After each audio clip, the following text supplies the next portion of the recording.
मधुबनी को special economic zone बनाने के लिए आवेदन सर जो है वो दे रहे हैं और जानना चाहेंगे सर से कि स्पेशल इकोनॉमिक जोन जब बनेगा मधुबनी तो उससे आखिर क्या सब फायदा होगा मधुबनी को, और मधुबनी के जो वासी है जो बहुत सारी परेशानियों से जूझते हैं उसका क्या फायदा होगा, और सर जो ये आवेदन दे रहे हैं उसका क्या आखिर रीजन है। 2005 से हम लड़ाई लड़ रहे हैं इस बात के लिए कि पूरे प्रदेश में अगर 15 साल का टैक्स हॉलिडे बनेगा तो निश्चित तौर पे उसमें मधुबनी को भी मिले। जब मधुबनी को मिलेगा तो निश्चित तौर पे यहाँ बॉर्डर एरिया पे है, आवश्यकता रहते हुए आप डाइवर्ट कर दिए मधुबनी से, प्लान रुक गया है, यहाँ से बेरोजगारी समाप्त हो गई है, हर एक लोग का सर्वांगीण विकास हो गया, तो कोई जरूरत नहीं है। और छठ में लोग को मन लगेगा, इकोनॉमिक कंडीशन अच्छा हो मधुबनी का, दरभंगा का, और पलायन ना हो, बल्कि हमारे यहाँ ही जो है वो जो लोग हैं वो काम करें। जो बेसिक चीज है। लेकिन बिजली का रेट महंगा है।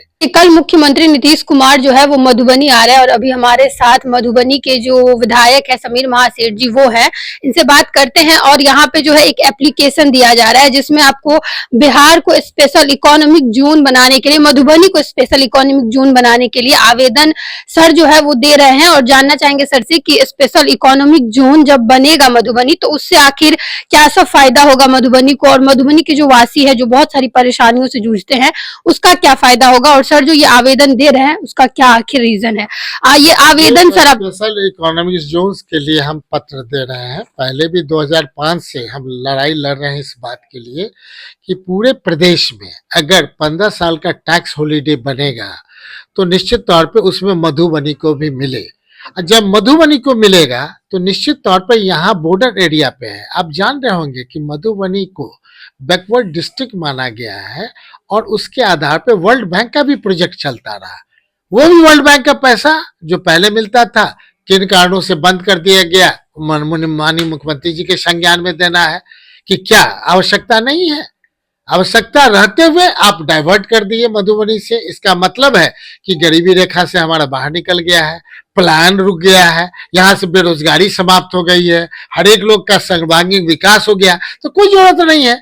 लेकिन आप आ रहे हैं तो हम तो यही कहेंगे कि उद्योग के मामले में हमारा पहले से भी प्रस्ताव था, 4 जिले का प्रस्ताव था जिसमें बक्सर भी है, मोतिहारी भी है, गया भी है, मुजफ्फरपुर भी है, मधुबनी भी है, दरभंगा भी है।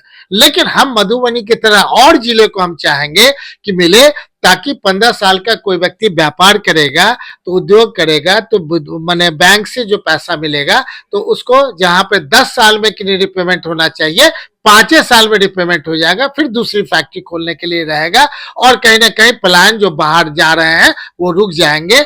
यहाँ पे लोग जो रोजी रोजगार करेंगे वो घर में रह करके परिवार के साथ जो काम करेंगे तो 8 घंटा के बदला 16 घंटा मेहनत करेंगे और डबल पैसा कमाएंगे। बाहर कमाते होंगे 10,000 रुपया तो मधुबनी आकर के 25,000 30,000 कमाएंगे। अब परिवार को अच्छा शिक्षा दीक्षा और आगा डेवलपमेंट हो जाएगा।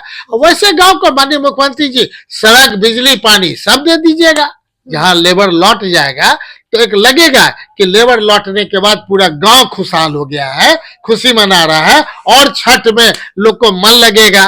तो हम तो यही बात है, इकोनॉमिक कंडीशन अच्छा हो मधुबनी का, दरभंगा का, और पलायन ना हो, बल्कि हमारे यहाँ ही जो है वो जो लोग हैं वो काम करें। जो बेसिक चीज है।